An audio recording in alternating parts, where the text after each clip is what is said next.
Over the last 25 years, I've had the privilege of interviewing and highlighting some truly interesting people.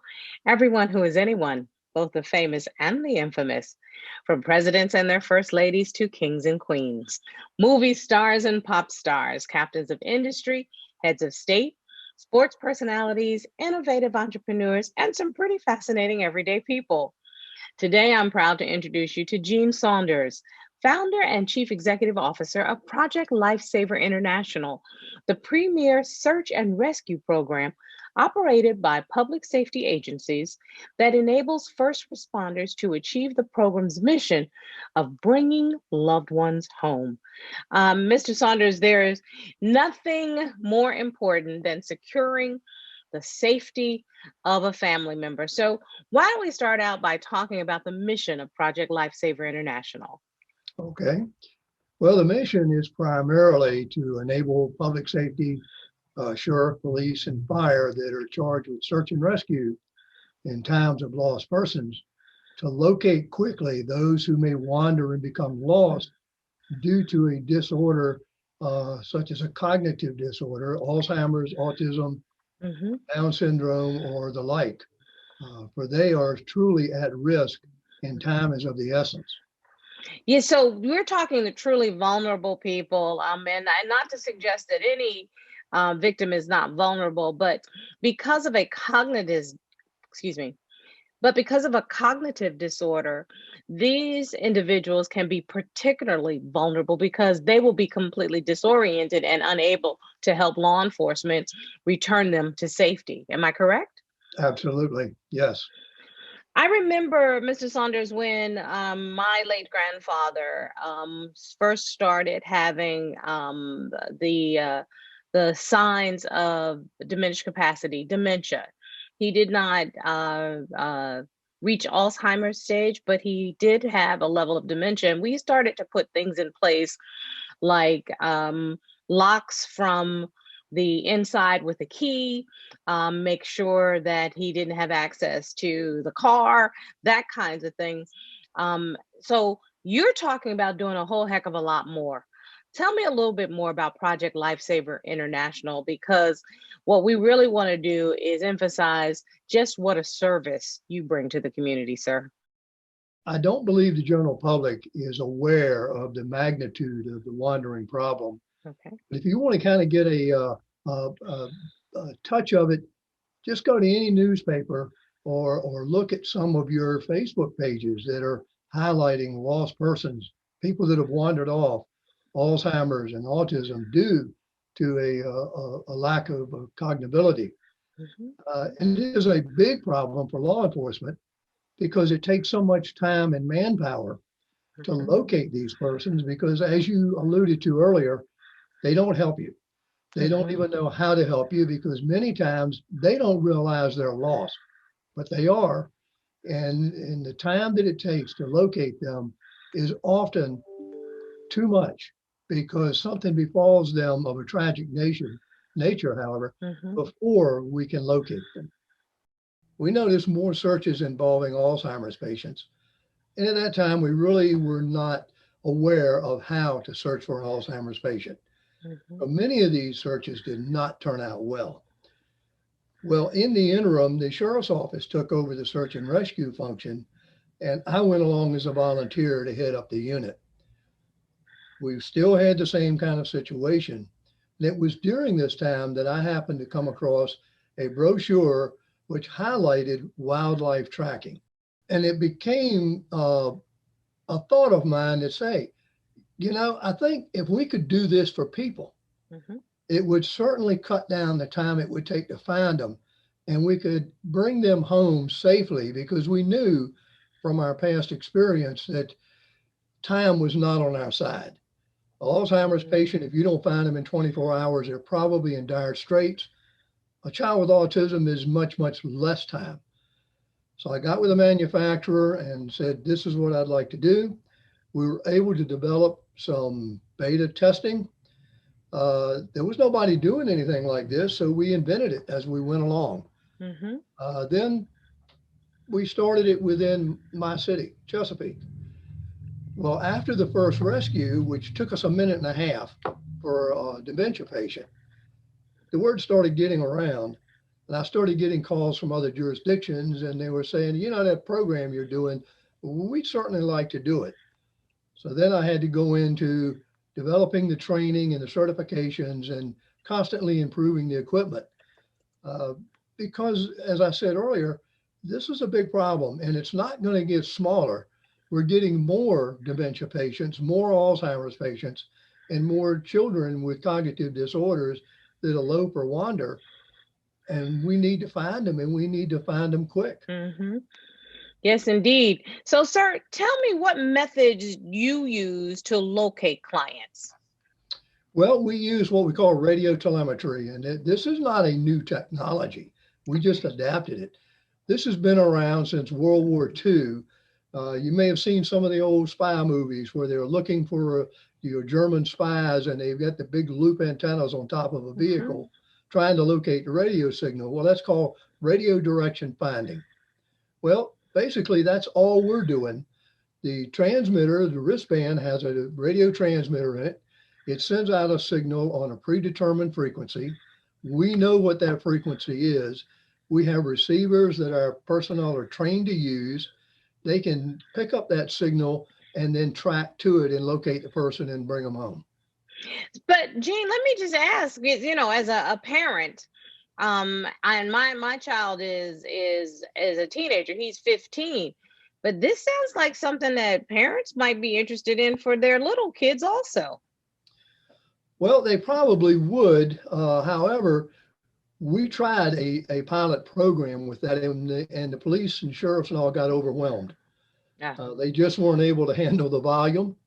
And the other thing was, unfortunately, we had some parents that did not follow the program's guidelines, and it became a babysitter for them. Uh, so the sheriffs and police quickly rejected that idea and wanted to keep it strictly for the cognitive disorders. That makes sense. I understand that.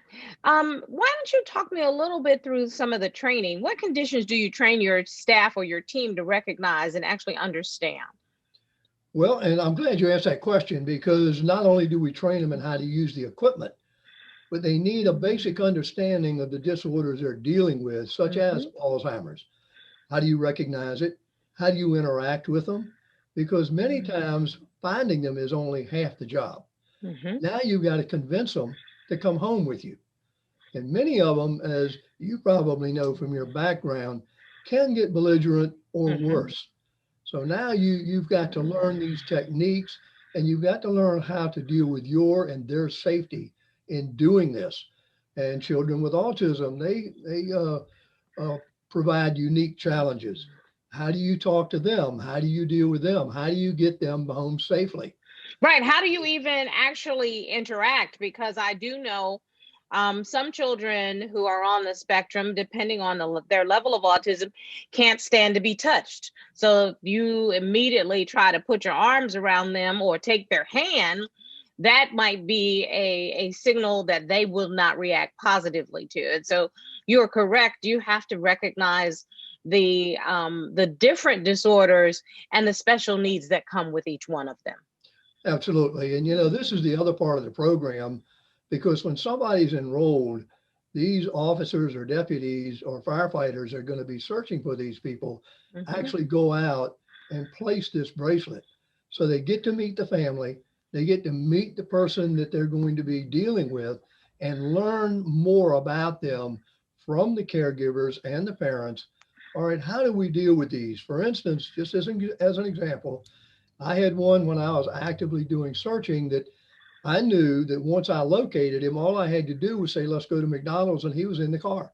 Hmm.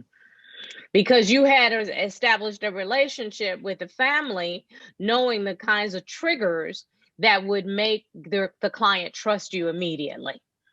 Yes, absolutely. And plus, you get to know the person and they get familiar with you. Hmm. Uh, so it makes it a lot easier. It also makes it more personal. Is this a similar technology that security companies use for things like LoJack and what they have in the cars, and then some of the other security features for, like I said, a child that might wander off, that kind of thing. Is it similar technology?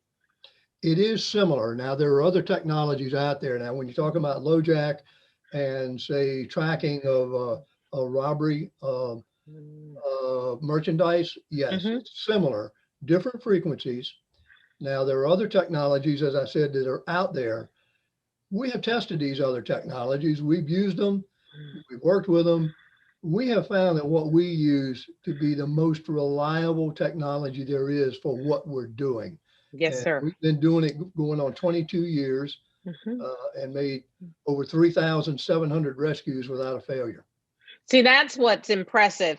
And what's also doubly impressive is that you form partnerships across the country for Project Lifesaver. The law enforcement agencies are indeed your partner in this regard, or it would not work. So tell me what's involved with those partnerships, sir.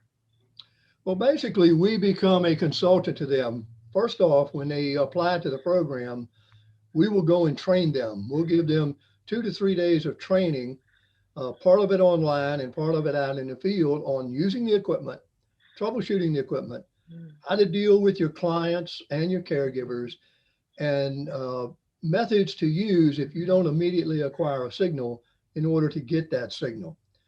Once we do that, we leave. We are then, as I said earlier, they're consultants. If they need anything or they need other equipment, they contact us. We also send out a newsletter every month on new methods, new advances in our technology, things we've learned through advocacy groups and research on these disorders. And we also hold a conference once a year where we allow all these agencies to come in and share what they have learned over the years and some of the methods that they could use and have developed, which can make the other agencies even more efficient in what they're doing. And we bring in guest speakers from the disciplines such as autism, Down syndrome, Alzheimer's, to bring us up to date on what's going on in those disciplines and what do we need to know. Well, since we've started, our members have acquired 3,755 documented rescues. However, we know there's more than that because cops sometimes, when they get into the heat of things and get busy, they don't file the after action reports with us. And we learn quite often they will tell us about a rescue and we'll ask them, well, where's the after action report? Oh, well, I just forgot to file it. So we know there's more than that. Mm-hmm. Now, what does that mean to me and to our staff? It means the program's working. We are providing protection for the community. We're providing an aid to the agencies so that they can do more in the community involvement and protect their community even more, especially in an area where these people, as we've said earlier, are so much at risk. Sir, thank you so much just for laying out the project and the program. What's the one thing you'd like the viewer of this video feature to walk away with? The one thing that I would like for them to walk away with is the fact that there is a program that will help in locating and protecting these at-risk individuals. And if they need it, they can contact us and we can direct them to the nearest department or agency that has it, or help them to develop the program in the area that they're in if it's not already there. And Gene, let's be very clear. This is a vital service. So tell us, how does the general public contact Project Lifesaver? Well, they can contact us through our website, projectlifesaver.org, and just go to the contact, or they can call us at 757-546-5502, and we'll be glad to work with them in any way possible to answer their questions or to help them establish the program or direct them to where one is. We will certainly include that contact information in the course of this video. We really want to thank you, sir, for, again, what I consider to be a vital service to our communities and to the individuals that make up that community. Thank you very much. Thank you so much for having me and allowing me to tell you about the program.